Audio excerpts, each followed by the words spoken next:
대한민국 장례 산업은 현재 역대급 호황을 누려야 마땅한 통계적 수치를 기록하고 있지만 실제로는 전국의 수많은 장례식장이 줄지어 폐업하는 기이한 현상이 벌어지고 있습니다. 통계에 따르면 2024년 대한민국 사망자 수는 약 36만 명에 육박하며 역대 최고치를 기록했고, 이는 장례 수요가 그 어느 때보다 높다는 것을 의미합니다. 하루 평균 980여 명의 고인이 발생하는 시대에 손님이 넘쳐나는데도 가게 문을 닫아야만 하는 이 역설적인 상황은 자본주의의 기본 원리로는 쉽게 설명되지 않습니다. 이 기이한 현상의 중심에는 우리가 평소 무심코 넘겼던 육개장 한 그릇이 있으며, 이는 장례식장이 더 이상 공간 임대업이 아니라는 사실을 명확히 보여줍니다. 2025년 7월에는 수십 년간 지역사회의 마지막을 책임지던 제주대학교 병원 장례식장이 16년 만에 운영을 중단하며 장례 산업의 위기를 상징적으로 보여주었습니다.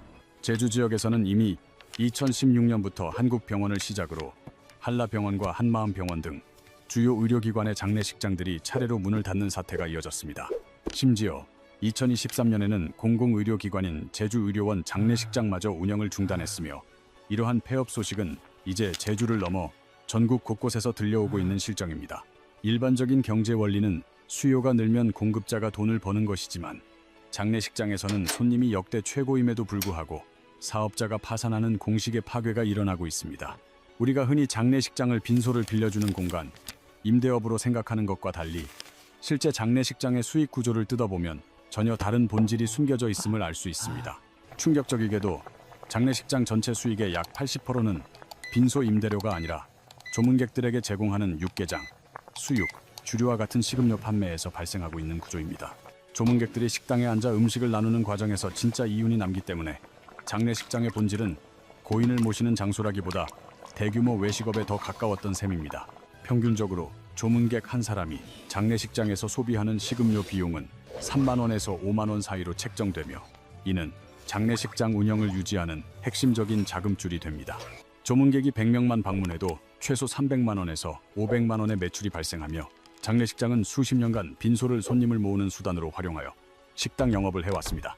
결국 장례식장의 폐업 사태는 사망자 수라는 통계와는 별개로 식당에 앉아 밥을 먹어줄 조문객이 사라지면서 수익 모델 자체가 완전히 붕괴되었음을 의미하는 결과입니다. 사망자 수는 늘었지만 그 장례에 찾아오는 조문객의 숫자가 급격히 줄어들면서 식당의 관점에서 보면 가게는 열었으나 손님이 들어오지 않는 치명적인 상황이 발생한 것입니다. 이러한 식음료 중심의 수익 구조는 한국 특유의 장례 문화가 수십 년에 걸쳐 완성한 시스템이며, 이를 이해하려면 왜 한국인이 장례식장에서 밥을 먹는지 살펴봐야 합니다. 과거 전통 장례는 마을 사람들이 상주를 위로하고 함께 음식을 나누며 슬픔을 공유하는 공동체 행사였으며, 음식은 그 결속력을 유지하는 가장 중요한 핵심 요소였습니다. 1990년대 이후 장례 문화가 전문 시설로 이동하면서도 조문객에게 음식을 대접하는 전통은 그대로 남았고, 장례식장들은 이에 맞춰 대규모 식당 시설을 갖추게 되었습니다. 육개장이 장례 음식의 대표가 된 이유는 24시간 언제 올지 모르는 손님에게 대량으로 빠르게 제공할 수 있고, 오래 끓여도 맛이 변하지 않는 실용성 때문이었습니다. 하지만 조문객이 텅 빈 장례식장에서 빈소 임대료만으로는 시설 유지비와 인건비를 감당할 수 없게 되면서 화려했던 장례 산업의 호황은 이제 전설 속으로 사라지고 있습니다. 2020년 전 세계를 덮친 코로나19 사태는 장례 문화의 근간을 뒤흔들었으며, 사회적 거리두기로 인해 조문객 수에 엄격한 제한이 걸리면서 산업의 붕괴가 가속화되었습니다. 방역 지침에 따라 한때 조문 인원이 50명, 심지어 30명까지 제한되기도 했으며, 이는 밀접 접촉을 피해야 한다는 인식과 함께 조문이라는 행위 자체를 크게 위축시켰습니다. 흥미로운 점은 코로나 유행이 잦아든 이후에도 장례식장 조문객 수가 예전 수준을 전혀 회복하지 못하고 있으며, 사람들은 이제 조문을 가지 않는 문화에 익숙해져 버렸다는 사실입니다. 이러한 변화의 핵심에는 조의금을 계좌 이체로 보내는 문화가 자리 잡고 있으며, 과거에는 직접 방문이 예의였으나 이제는 비대면 전달이 사회적 결례가 아닌 것으로 인식됩니다. 코로나 기간을 거치며 부고 문자에 계좌번호를 함께 기재하는 방식이 표준화되었고, 송금만으로도 충분히 예의를 갖춘 것으로 인정받는 새로운 장례 에티켓이 정착되었습니다. 현재 장례식장 조문객은 평균 30명 미만으로 급감했으며, 이는 코로나 이전 평균 150명에 달하던 시절과 비교하면 고작 5분의 1 수준에 불과한 수치입니다. 조문객의 급격한 감소는 단순히 장례식장의 매출 하락을 넘어 우리 사회의 전통적인 공동체적 연결고리가 얼마나 급격히 약화되고 있는지를 보여주는 서글픈 지표입니다.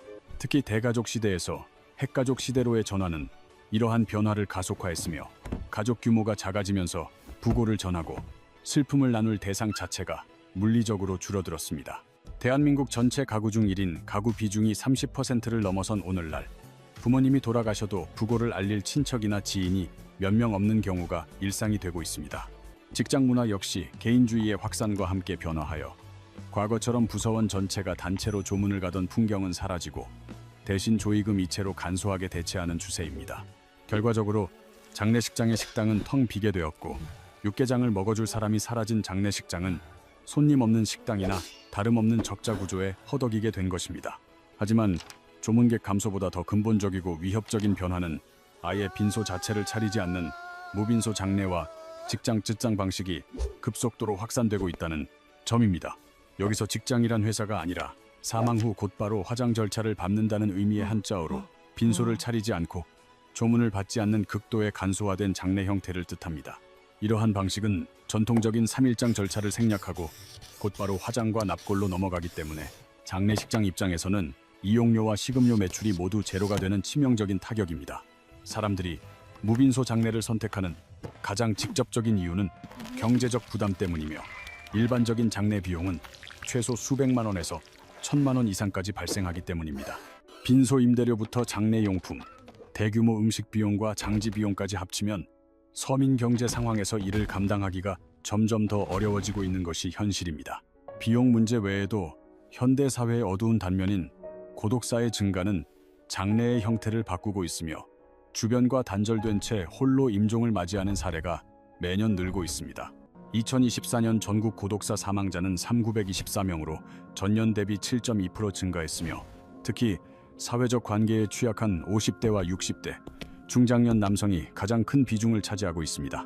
가족이나 연고자가 없어 시신을 인수할 사람이 없는 무연고 사망자 또한 급증하여 서울에서만 매년 200명이 넘는 이들이 공영 장례를 통해 홀로 떠나가고 있습니다. 연고자가 있더라도 부모님의 인맥을 자녀가 파악하지 못하거나 연락처를 몰라 가족끼리만 조용히 치르는 장례가 늘면서 장례 시장은 전례 없는 축소기를 맞이했습니다. 무빈소 장례인 직장을 선택할 경우 발생하는 총 비용은 약 100만 원에서 200만 원 사이로 이는 전통적인 장례 비용의 5분의 1 수준에 불과합니다. 유족은 화장 비용과 납골당 사용료만 지불하면 되며 장례식장 시설을 이용하지 않으므로 빈소 임대료나 식음료 비용이 전혀 들지 않는 구조입니다. 조문객이 줄어드는 현상을 넘어 아예 장례식장 자체를 거치지 않는 인구가 늘어남에 따라 장례식장의 입장에서는 시장 자체가 증발하는 위기에 처했습니다. 현재 장례시장은 중간 가격대가 사라지고 양극단만 남는 소위 바벨 전략, 바벨 스트래티지 현상이 뚜렷하게 나타나고 있습니다. 시장의 한쪽 끝에는 비용을 최소화한 초저가 시장이 형성되어 있으며 이는 200만 원에서 300만 원대의 가성비 장례 서비스를 지향합니다. 초저가 서비스는 화려한 장식이나 푸짐한 음식 대접 없이 꼭 필요한 절차만 남겨 경제적 부담을 줄이려는 고객들에게 대안이 되고 있습니다. 반대로 시장의 다른 쪽 끝에는 1억 원을 호가하는 초고가 프리미엄 장례 시장이 등장하여 또 다른 성장을 보이고 있습니다. 대표적인 프리미엄 서비스는 5성급 호텔 연회장을 빌려 격조 있는 공간에서 고인을 추모하며 조문객을 맞이하는 형태입니다. 전문 셰프가 준비한 고급 요리와 전문 장례 코디네이터의 맞춤 관리는 전통적인 장례식장과는 차원이 다른 경험을 제공합니다. 고인의 생애를 담은 고품질 영상 제작과 라이브 음악 공연이 곁들여지며 장례는 슬픈 의식을 넘어 하나의 기념 이벤트로 승화됩니다. 이러한 초고가 시장은 사회적 지위가 높거나 경제적 여유가 있는 유족 중 고인을 특별하게 기억하고자 하는 층을 공략하고 있습니다. 이미 고령화 사회에 먼저 진입한 일본의 경우 소규모 가족장이 전체의 절반을 넘어선 동시에 억 단위의 프리미엄 시장이 공존하는 양극화를 경험했습니다. 대한민국 역시 일본의 경로를 따라가고 있으며 이 과정에서 가장 큰 타격을 입는 곳은 어정쩡한 위치에 놓인 중소형 장례식장들입니다. 중소형 장례식장은 초저가 서비스만큼 가격을 낮추기엔 고정 비용이 높고 호텔급의 프리미엄 서비스를 제공하기엔 시설 수준이 부족합니다. 시설 임대료, 인건비, 장비 유지비는 계속 나가는데 매출이 줄어드니 결국 경쟁력을 잃은 중간 시장이 가장 먼저 무너져 내리고 있는 것입니다. 제주대학교 병원 장례식장의 폐쇄는 이러한 중간 규모 장례시설들이 처한 상징적이고 비극적인 단면을 적나라하게 보여주었습니다. 장례식장이 하나둘 사라지는 사이 그 빈자리를 채우기 위해 데스테크라 불리는 죽음 관련 기술 산업이 새롭게 주목받고 있습니다. 데스테크는 죽음을 뜻하는 데스와 기술인 테크놀로지의 합성어로 전통적인 장례시장의 자본이 IT 분야로 대거 이동하고 있음을 시사합니다. 가장 주목받는 분야는 인공지능, AI 기반 추모 서비스로 돌아가신 분의 데이터를 학습하여 디지털 아바타로 복원하는 기술입니다. 유족은 화면 속 아바타를 통해 고인과 대화하며 살아생전 못다한 이야기를 나누고 심리적 위안을 얻는 새로운 방식의 이별을 경험하고 있습니다. 딥브레인 AI가 개발한 리메모리 서비스는 단 10초의 음성과 사진 한 장만으로 고인의 목소리와 표정을 완벽하게 재현해냅니다. 유족들은 화면 속 디지털 아바타와 대화를 나누며 살아생전 못다한 이야기를 전하고 깊은 심리적 위안을 얻고 있습니다. 이러한 혁신적 추모 서비스는 이미 국내 대형 상조 회사들과 제휴를 맺고 실제 장례 상품의 구성 요소로 포함되었습니다. 우리보다 앞서 초고령화 사회를 겪고 있는 일본에서는 부족한 화장시설 문제를 해결하기 위해 시신 호텔이 성업 중입니다. 일본의 화장률은 99%를 넘어서지만 사망자 급증으로 화장 예약이 며칠씩 밀리는 상황이 빈번하게 발생하고 있기 때문입니다. 시신 호텔은 화장 순서를 기다리는 동안 냉동 설비가 갖춰진 개별 공간에 고인을 안전하게 모실 수 있는 특수 시설입니다. 유족들은 이곳에서 호텔처럼 깔끔한 환경을 제공받으며 원하는 시간에 방문하여 고인과 조용히 마지막 시간을 보낼 수 있습니다. 미국에서는 시신을 특수 처리하여 약 30일에 걸쳐 흙으로 되돌리는 인간 퇴비화 방식이 여러 주에서 합법화되고 있습니다. 이 친환경 장례 방식은 시신을 자연적으로 부패시켜 영양분이 풍부한 흙으로 변환한 뒤 다시 유족의 품으로 돌려줍니다. 유족들은 전달받은 흙을 정원에 뿌리거나 나무를 심는 데 활용하며 고인이 자연의 순리로 돌아갔다는 상징성을 부여합니다. 한국 역시 자연회귀를 원하는 사회적 요구에 따라 다양한 장례 방식에 대한 제도적 정비와 합법화 단계를 밟고 있습니다. 특히 2025년 1월부터는 화장한 유골을 바다에 뿌리는 해양 산골 방식이 정식으로 합법화되어 새로운 선택지로 부상했습니다. 해양 산골은 해안선에서 Km 이상 떨어진 바다에서만 가능하도록 규정되어 있으며 환경 오염에 대한 우려를 최소화하고 있습니다. 과거 법적으로 모호했던 이 방식이 제도권 안으로 들어오면서 땅이 아닌 바다를 마지막 안식처로 삼는 이들이 늘어납니다. 이는 좁은 국토 문제와 사후 관리의 어려움을 동시에 해결하려는 현대인들의 실용적인 장례 가치관이 적극적으로 반영된 결과입니다.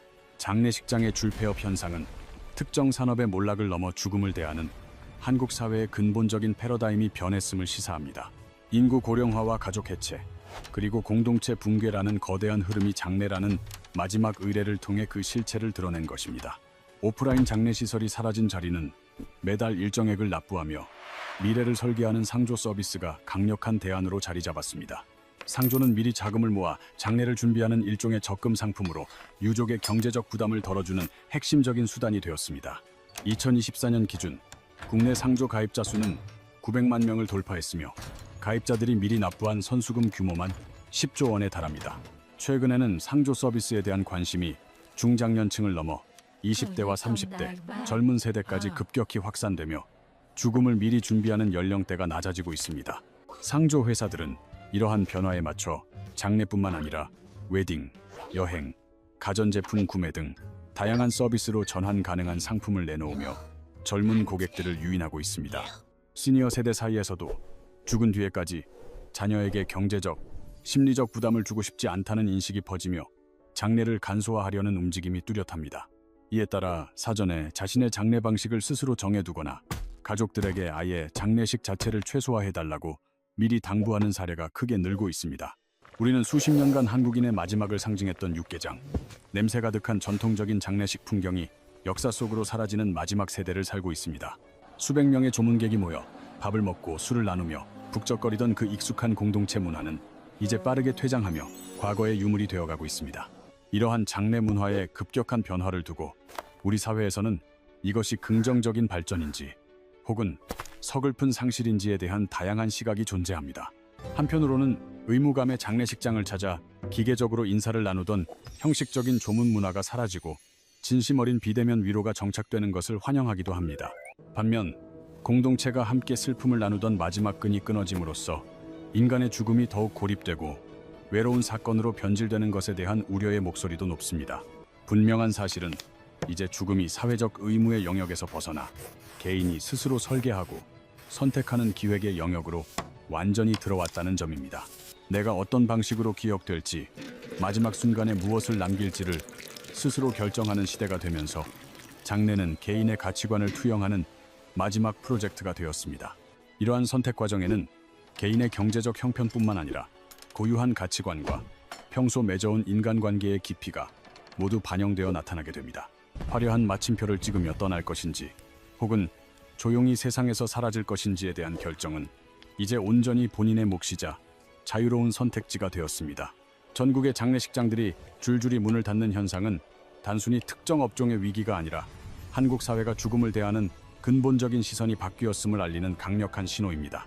이제는 우리 각자가 거대한 변화의 흐름 속에서 자신의 엔딩을 어떻게 맞이할지 진지하게 고민해 봐야 할 시점이 찾아왔습니다.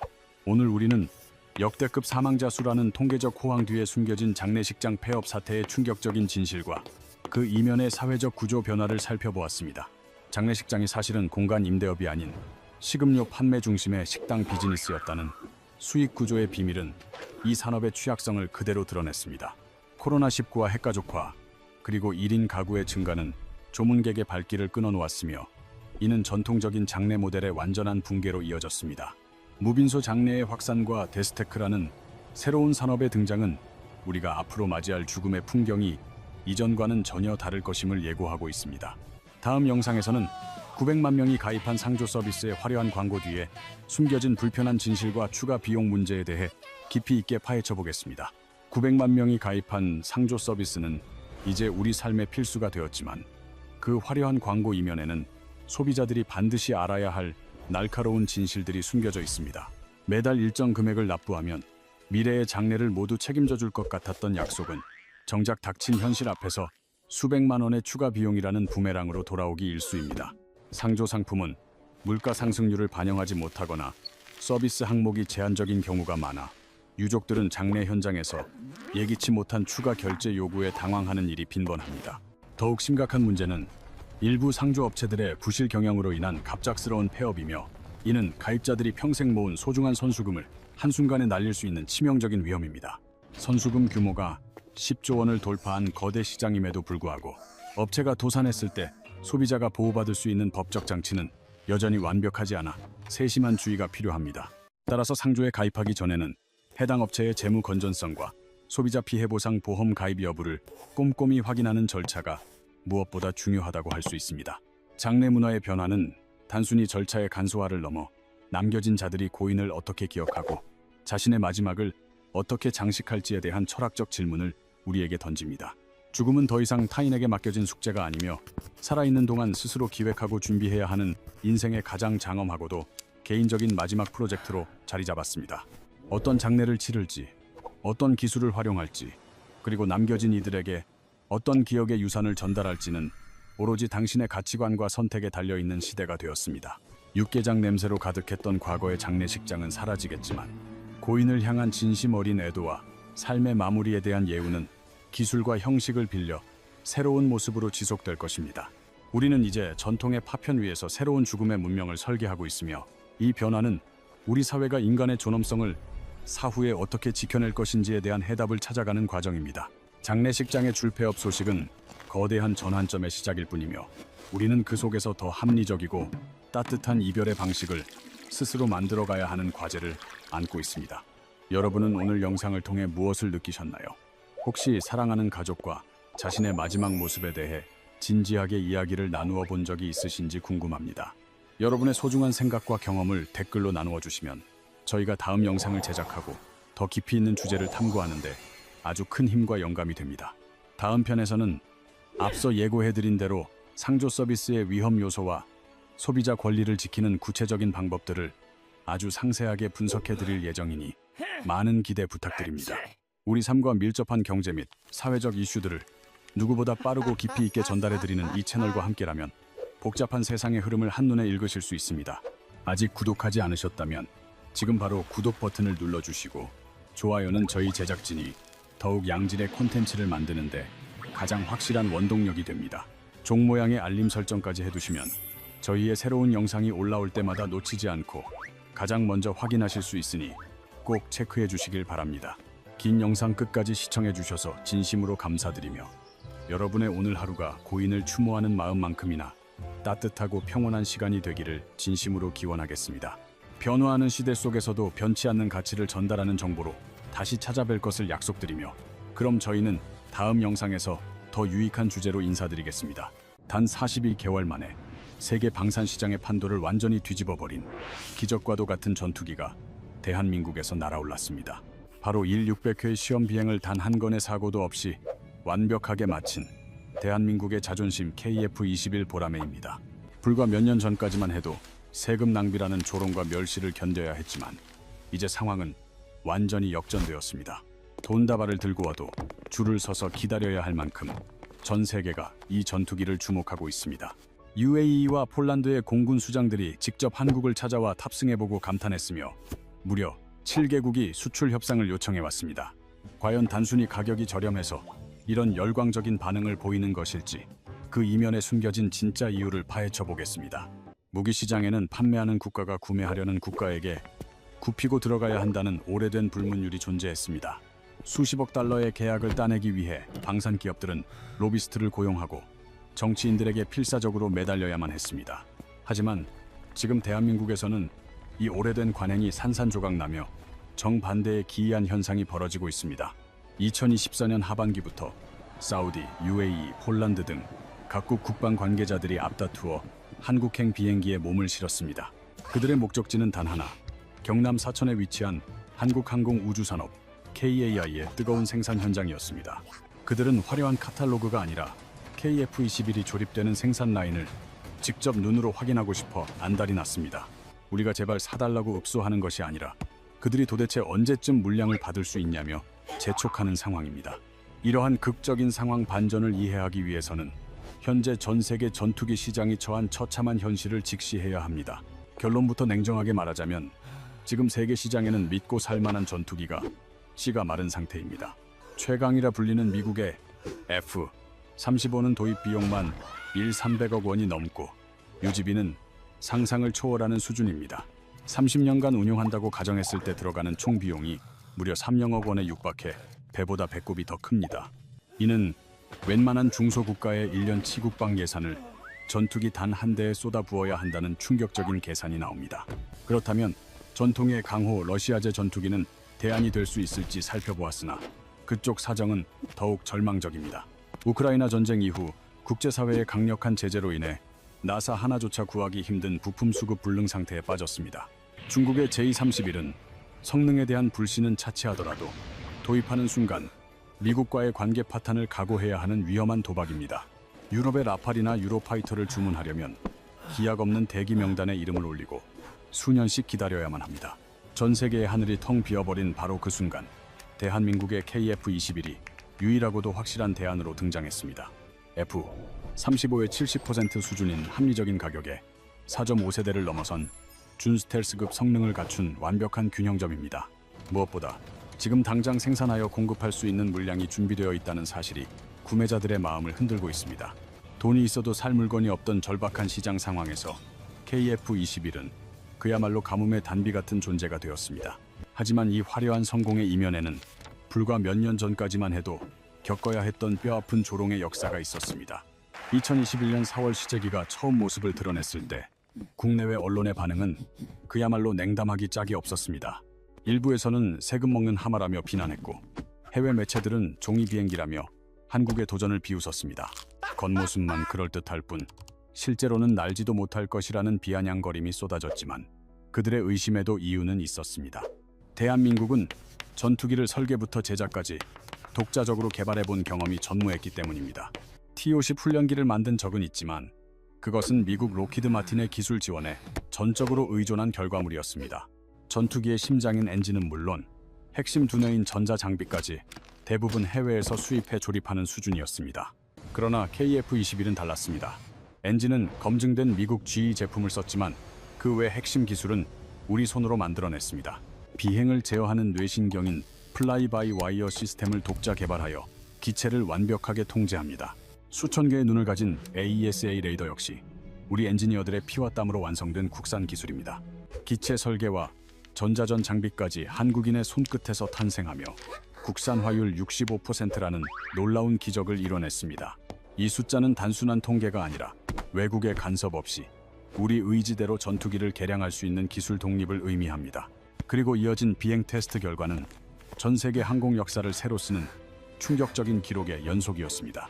2022년 첫 비행 이후 42개월간 일 600회의 시험 비행을 수행하면서 단 한 건의 사고도 발생하지 않았습니다. 무려 13연계가 넘는 까다로운 시험 항목을 모두 통과하면서도 단 한 번의 위기조차 없었다는 것은 기적에 가깝습니다. 원래 계획보다 개발 일정을 2개월이나 앞당기며 세계 전투기 개발 역사상 유례없는 속도전을 보여주었습니다. 최고 속도 마하 1.8을 가볍게 돌파하며 한반도의 하늘을 넘어 세계를 향해 뻗어나갈 준비를 마쳤습니다. 2024년 5월에는 유럽산 최첨단 미사일인 미티어와 아이리스-T의 실사격 테스트까지 완벽하게 성공했습니다. 2025년 3월 난이도 높은 야간 공중급유 시험까지 통과하며 언제 어디서든 싸울 수 있는 실전 능력을 입증했습니다. 종이 비행기라며 조롱하던 세계의 시선은 이제 경이로움과 부러움이 뒤섞인 찬사로 완전히 뒤바뀌었습니다. KF-21의 비상은 단순히 기술력 덕분만이 아니라 경쟁자들이 스스로 무너져 내린 기막힌 타이밍 덕분이기도 합니다. 지난 5년간 세계 전투기 시장은 격변했고 놀랍게도 그 모든 변화의 파도는 한국에게 유리한 방향으로 흘러왔습니다. 가장 강력한 라이벌이었던 러시아의 몰락은 극적이었습니다. 야심차게 내놓은 수호이 57과 수호이 75는 처참히 무너졌습니다. KF-21과 같은 가격대를 노리며 시장을 위협하던 경전투기 수호이 75 체크메이트는 이제 이름조차 희미해졌습니다. 우크라이나 전쟁이라는 늪에 빠져 서방의 제재를 받게 되자 러시아 방산의 민낯이 전 세계에 생중계되었습니다. 첨단 스텔스기라 자랑하던 수호이 57은 우크라이나 상공 근처에도 가지 못하며 성능 과장 논란에 휩싸였습니다. 튀르키예가 개발하던 칸 전투기 역시 KF-21의 강력한 경쟁자였으나 예상치 못한 암초를 만났습니다. 2025년 9월 미국 의회가 엔진 수출을 거부하면서 심장이 없는 전투기는 날개를 펴보기도 전에 주저앉았습니다. 다급해진 튀르키예는 유로파이터 도입으로 선회하며 자체 개발의 꿈이 멀어지는 굴욕을 맛보고 있습니다. 인도의 야심작 AMCA 프로젝트는 상황이 더 심각하여 빨라야 2035년에나 양산이 가능한 먼 미래의 이야기일 뿐입니다. 중국의 J-31은 기술적 결함보다도 정치적 독배라는 치명적인 약점 때문에 외면받고 있습니다. 중국산 무기를 도입하는 순간 미국의 제재라는 철퇴를 맞을 수 있기에 그 어떤 나라도 선뜻 손을 내밀지 못합니다. 경쟁국들이 첫 비행조차 못하거나 엔진이 없어 땅을 칠 때 한국은 보란듯이 하늘을 지배하고 있습니다. 쓸만한 전투기가 사라진 전 세계 하늘의 빈자리를 이제 KF-21이 거침없이 파고들어 채우고 있습니다. KF-21을 단순히 4.5세대 전투기로 분류하는 것은 겸손한 표현일 뿐 실제로는 스텔스기의 경계를 넘나들고 있습니다. 스텔스의 핵심은 레이더 반사 면적, 즉 RCS를 얼마나 줄이느냐에 달려있는데 이 수치가 생존을 결정합니다. F-15 같은 구형 전투기는 레이더망에 마치 하늘을 나는 트럭만 한 거대한 크기로 포착되어 표적이 되기 쉽습니다. 반면 KF-21은 정확한 수치가 기밀이지만 전문가들은 F-18 슈퍼호넷보다 훨씬 은밀할 것으로 추정합니다. 레이더 화면상으로는 고작 까치나 비둘기 한 마리 정도의 크기로 보여 적의 눈을 완벽히 속일 수 있습니다. 그 비밀은 설계에 있습니다. 기체의 날카로운 각도와 부드러운 곡선은 철저하게 계산된 스텔스 형상입니다. 이 독특한 외형은 날아온 레이더 전파를 적에게 되돌려 보내지 않고 엉뚱한 방향으로 튕겨버리도록 유도합니다. 여기에 더해 기체 표면에는 전파를 흡수하는 특수 도료, 레마람이 빈틈없이 칠해져 있습니다. 레이더 파장을 반사하는 대신 스펀지처럼 흡수해 열 에너지로 바꿔버리는 일명 전파를 먹는 페인트입니다. 조종석 캐노피에는 특정 주파수만 선별적으로 차단하는 FSS 주파수, 선택 표면 기술까지 적용되었습니다. 마치 소음 차단 이어폰처럼 적의 탐지 전파는 막아내고 아군의 통신 신호만 통과시키는 첨단 기술입니다. 이런 기술들이 집약된 덕분에 KF-21은 4.5세대라는 꼬리표를 떼고 준스텔스기라 불려 마땅합니다. 완전한 5세대 스텔스기는 아닐지라도 기존 전투기들과는 차원이 다른 생존성을 확보한 것입니다. 하지만 KF-21의 진짜 무서운 점은 현재의 성능이 아니라 미래에 숨겨진 트로이의 목마 같은 잠재력입니다. 현재 KF-21은 미사일을 날개 아래나 동체 옆에 매다는 외부 장착 방식을 사용하고 있습니다. 주렁주렁 매달린 무장은 레이더 반사를 키우는 요인이 되어 스텔스 성능을 깎아먹는 주범이 됩니다. F-22나 F-35 같은 5세대 전투기들이 미사일을 뱃속에 숨기는 내부 무장창을 갖춘 이유가 바로 이 때문입니다. 그런데 KF-21의 설계 도면을 뜯어보면 개발자들만이 아는 놀라운 비밀 공간이 발견됩니다. 동체 하복부에 당장은 비어 있지만 나중에 내부 무장창을 집어넣을 수 있는 넉넉한 공간을 미리 파놓았습니다. 이것은 단순한 여백이 아니라 향후 부품 교체만으로 진정한 스텔스기로 진화하기 위한 치밀한 포석입니다. 이것이 바로 블록 업그레이드라는 단계별 진화 전략으로 KF-21은 멈춰있는 무기가 아니라 계속해서 성장하는 생명체와 같습니다. 현재 양산 중인 블록 1은 공대공 전투에 집중하지만 블록 2에서는 지상 폭격 능력이 대폭 강화되어 2027년에 등장합니다. 그리고 대망의 블록 3에서는 내부 무장창이 열리고 인공지능과 무인기까지 통제하는 완전한 5세대 스텔스기로 변신합니다. F-35가 처음부터 완성된 형태로 태어나 개량에 한계가 있는 반면 KF-21은 빈 도화지처럼 무한한 확장성을 가졌습니다. 한번 구매하면 10년, 20년 뒤에도 최신 기술로 업그레이드 받을 수 있다는 점은 구매국들에게 엄청난 매력입니다. KF-21은 단순히 혼자 싸우는 전투기가 아니라 미래 공중전의 핵심인 유무인 복합체계, 일명 멈티의 지휘관입니다. 멈티, MUMT란 사람이 탄 유인기가 인공지능 로봇 비행기들을 거느리고 다니며 팀을 이뤄 싸우는 꿈의 기술입니다. 조종사는 마치 게임을 하듯 안전한 후방에서 명령만 내리고 위험한 임무는 앞장선 무인기들이 대신 수행합니다. 미국도 막대한 예산을 쏟아붓고 있는 이 분야에서 대한민국은 놀랍게도 그들과 어깨를 나란히 하며 앞서가고 있습니다. 국방과학연구소와 대한항공이 극비리에 개발 중인 스텔스 무인 전투기 코드명 가오리 XC가 그 주인공입니다. 이름 그대로 가오리를 닮은 납작한 형상은 레이더에 거의 잡히지 않으며 적진 깊숙이 침투할 수 있습니다. 2025년에 첫 날갯짓을 시작해 2027년에는 KF-21과 함께 하늘을 나는 합동 작전 시험이 예정되어 있습니다. 여기에 더해 KAI가 자체 개발한 다목적 소형 무인기까지 가세하며 한국은 세계에서 유일하게 두 종류의 무인기를 동시 개발 중입니다. 상상해 보십시오. KF-21 한 대가 이륙할 때 양옆으로 서너 대의 무인기가 호위무사처럼 함께 출격하는 장관을, 적의 방공망이 도사리고 있는 위험 지역에 무인기들이 먼저 진입하여 적의 레이더를 찾아내고 파괴합니다. 유인기는 안전거리를 확보한 상태에서 전장의 상황을 한눈에 파악하고 무인기들에게 공격 명령을 하달합니다. 이것은 공중전의 패러다임을 송두리째 바꾸는 혁명이며 조종사의 목숨을 담보로 하던 전쟁의 공식을 깨버렸습니다. 1억억 원이 넘는 귀한 전투기와 값을 매길 수 없는 조종사의 생명을 저렴한 미사일 한 발에 잃을 수는 없기 때문입니다. 상대적으로 저렴하고 대량 생산이 가능한 무인기는 격추되어도 아군의 인명피해가 없어 과감한 작전이 가능합니다. 미국 F-22 랩터가 이제 막 시도하는 이 개념을 한국은 KF-21 설계 단계부터 아예 핵심 기능으로 박아 넣었습니다. 전쟁에서 승리를 결정짓는 진짜 열쇠는 무기의 화려한 스펙이 아니라 얼마나 자주 하늘을 날 수 있느냐입니다. 군사 전문가들은 이를 소티 생성률이라 부르는데 이것이야말로 제공권을 장악하는 핵심 지표입니다. F-35는 세계 최강의 전투기임이 분명하지만 한 번 비행하는 데 드는 비용이 무려 4천만 원에 달합니다. 예민한 스텔스 코팅을 유지하고 복잡한 전자장비를 정비하느라 돈은 돈대로 들고 시간은 하염없이 흘러갑니다. 게다가 부품 수급마저 느려서 경납고에 모셔두기만 하고 실제 가동률은 절반 수준에 머무는 경우가 허다합니다. 반면 KF-21은 F-35 운용 비용의 3분의 1 수준이라는 놀라운 경제성을 무기로 내세웠습니다. 같은 예산이라면 F-35가 한 번 출격할 때 KF-21은 3번이나 출격하여 적을 압도할 수 있습니다. 이것은 단순한 산술적 계산이 아니라 실제 전장의 승패를 가르는 치명적인 격차를 만들어냅니다. 최근 중동의 긴장 상황에서 비싼 전투기를 가진 부유한 나라들이 유지비 때문에 출격을 주저하는 일이 벌어졌습니다. 오히려 가성비 좋은 전투기를 가진 나라들이 더 자주 하늘을 덮으며 실질적인 위협이 되는 역설적인 상황이 증명되었습니다. 현대전은 카탈로그상의 성능 대결이 아니라 끝까지 버티며 싸울 수 있는 지속 가능한 전투력의 싸움입니다.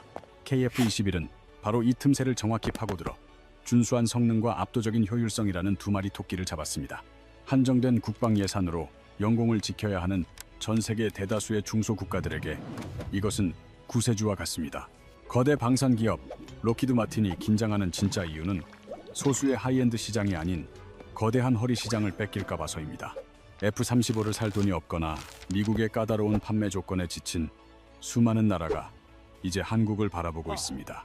대한민국 항공산업의 역사를 되돌아보면 격세지감을 넘어 천지개벽 수준의 기적을 목격하게 됩니다. 1950년대 전쟁의 폐허 속에서 미군이 쓰다 버린 프로펠러 전투기를 주워 쓰던 가난한 나라였습니다. 70년대에는 F-4 팬텀, 80년대에는 F-16을 도입하며 선진국의 기술을 부러운 눈으로 쳐다만 보던 시절이었습니다. 감히 우리 손으로 초음속 전투기를 만든다는 것은 상상조차 할 수 없었던 먼 미래의 허황된 꿈이었습니다. 기술의 장벽은 너무나 높았고 우리의 산업 기반은 너무나 초라했기에 모두가 불가능하다고 고개를 저었습니다. 하지만 지금 대한민국은 전 세계가 돈을 싸들고 와서라도 사고 싶어하는 명품 전투기를 만드는 나라가 되었습니다. KF-21은 단순한 살상 무기가 아니라 항공역학, 소재공학, 전자공학이 집약된 대한민국 기술의 결정체입니다. 이 전투기 한 대를 하늘에 띄우기 위해 수백 개의 국내 협력 업체들이 밤을 지새우며 함께 성장했습니다. 우리는 더 이상 남의 무기를 사다 쓰는 바이어가 아니라 핵심 무기 체계를 공급하는 당당한 셀러가 되었습니다. K9 자주포와 K, 이 흑표 전차에 이어 KF-21은 대한민국 방산 수출의 새로운 지평을 열어가고 있습니다. 2026년은 KF-21이 실전에 배치되는 역사적인 해로 양산기들이 우리 공군의 마크를 달고 비상할 것입니다.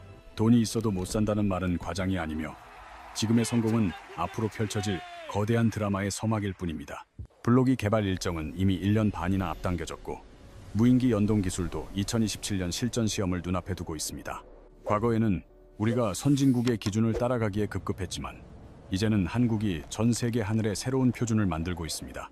경쟁자들의 자멸로 얻은 기회, 압도적인 가성비, 그리고 미래를 위한 확장성까지 모든 박자가 완벽하게 맞아떨어졌습니다.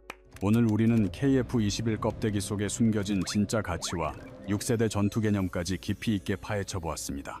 여기서 여러분께 한 가지 흥미로운 질문을 던지며 영상을 마무리하려 합니다. 과연 앞으로 KF-21의 앞길을 막을 가장 강력한 경쟁자는 누가 될 것이라고 생각하십니까? 동맹이라는 이름으로 견제할 미국일까요? 아니면 무서운 속도로 추격해오는 중국이 될까요? 여러분의 날카로운 통찰력을 댓글로 남겨주시면 다음 영상 제작에 소중하게 반영하겠습니다. 다음 편에서는 KF-21과 원팀이 되어 하늘을 지배할 스텔스 무인기 가오리 X의 비밀을 공개합니다. 인공지능이 조종하는 이 무인기가 2027년에 보여줄 충격적인 실전 능력에 대해 낱낱이 파헤칠 예정입니다. 대한민국의 방산이 써내려가는 가슴 벅찬 다음 이야기를 놓치고 싶지 않으시다면 지금 구독 버튼을 눌러주세요. 구독과 알림 설정을 하시면 그 누구보다 빠르게 대한민국 국방의 미래를 확인하실 수 있습니다. 그럼 저는 더 강력하고 놀라운 소식을 가득 안고 다음 영상에서 여러분을 기다리겠습니다. 감사합니다.